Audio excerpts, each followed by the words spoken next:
In a time where myth and reality intertwine, 3.7 million years ago, the Earth was not as we know it today. Africa was the beating heart of the world, a land of storms and thunder, vast plains roamed by giant creatures, from primitive lions to saber-toothed tigers, from ancient elephants to colossal reptiles that still evoke the remnants of the age of dinosaurs. But in that distant past, amidst all those beasts, a new kind of being emerged, not the strongest, nor the fastest, but different. It was the first human. In that era, tribes of hominins like Australopithecus lived in small groups, relying on hunting and gathering. Life was a daily struggle for survival, where the roar of a single lion could spell the end for an entire clan. Yet, amidst the sounds of the wind and the growls of predators, something unexpected happened. The first human began to learn the true meaning of cooperation. Fossil discoveries in Ethiopia and Tanzania offer compelling evidence that early humans were not simply isolated individuals, but rather deeply connected through emotional and social bonds. Intertwined footprints have been found in the Litoli region, the oldest evidence of a group of hominins walking together, not on a hunting expedition, but on a journey for survival. Perhaps it was a mother and her child, an entire family fleeing imminent danger, or perhaps a group experiencing for the first time the meaning of standing up for one another. Imagine the scene. On a foggy morning, a small group trudging through the tall grass. Suddenly one of them hears a strange rustling followed by a distant growl. Turning around, they see a huge creature, a saber-toothed leopard stalking them. A scream fills the air, but surprisingly one of the males doesn't run away. Instead, he grabs a large stone and lets out a warning cry, trying to distract the beast from the young. Was this the first time a human had sacrificed their life for another? Perhaps that moment was the first spark of humanity as we know it today. The fossilized bones of some individuals show signs of healing from old fractures and wounds, indicating that someone cared for them during their illness or injury. This means that early humans didn't abandon their wounded to die like other animals, but helped one another. They began to understand that strength comes not only from muscle, but also from unity and compassion.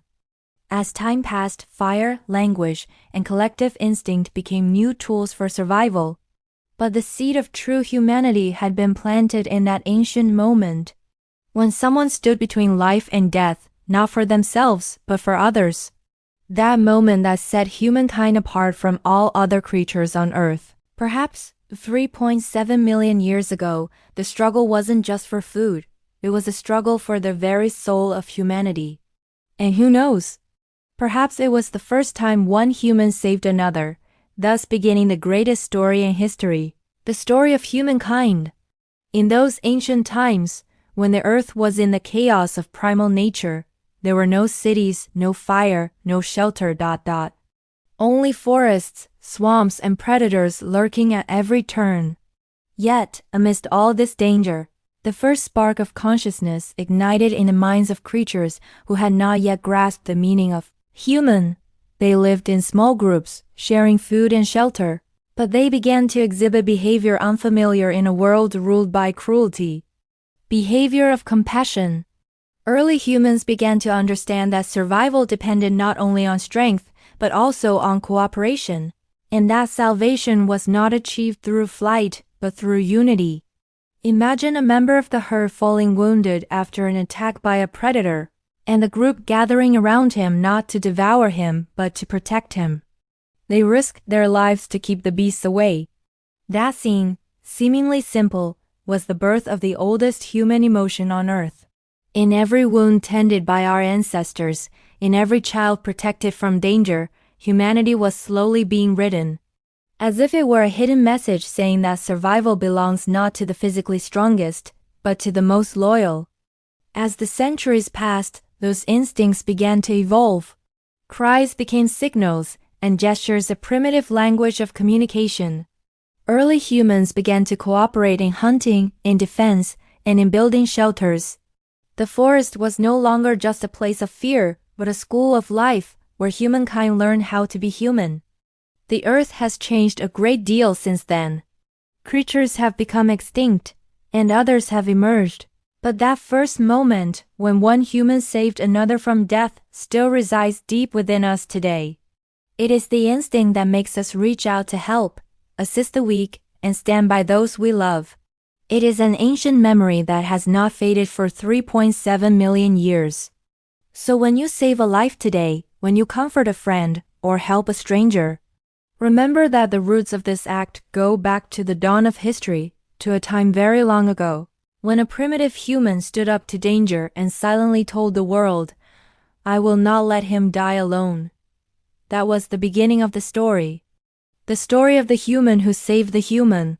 And from it began the greatest journey the earth has ever known, the journey of humanity. But the story didn't end there. That was only the beginning. Thousands of years after that first moment of humankind's birth, the earth began to enter a new phase of transformation. The climate changed. Some ancient rivers dried up, and animals migrated along new routes, while drought and famine forced groups of early humans to leave their original homeland in search of more suitable land.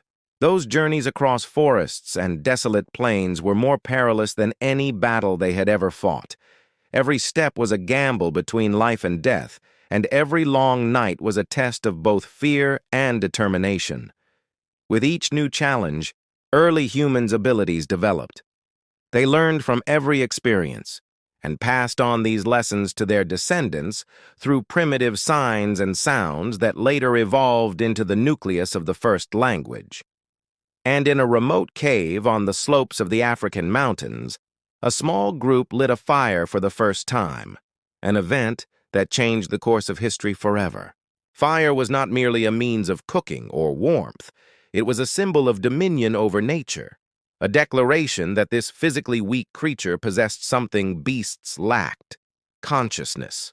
Flames danced across their faces, illuminating eyes that saw in the light the meaning of life and hope, and in the darkness a fear to be overcome. As the ages passed, these tribes began to learn the secrets of tools, crafting small swords from stone and spearheads from bone. With these simple tools, early humans were able to shift the balance of power, becoming hunters after being prey. Yet, despite all this, they never forgot that first moment when one saved another. That instinct remained deeply ingrained in their souls, constantly reminding them that life without solidarity is not life at all, and that true survival is measured not by strength, but by compassion. With each new generation, humanity's meaning expanded. One day, perhaps a primitive human sat beside the body of their departed companion, not fully understanding death, but feeling grief and perhaps burying them with stones or flowers in one of the first farewell rituals known to humankind. That moment marked the beginning of profound emotions, the beginning of a sense of loss, and the realization that there is something greater than the body, a soul that connects all beings and gives life its meaning. And so, from the ashes of fear and the blood of survival, compassion was born. From fire, reason emerged, and from weakness, strength was born. Humanity's journey toward becoming human was longer and more arduous than we imagine, but it began with that small step in the soil of Lithuli, when human feet left their mark forever, telling us, "We were here, trying to understand, trying to live, trying to love."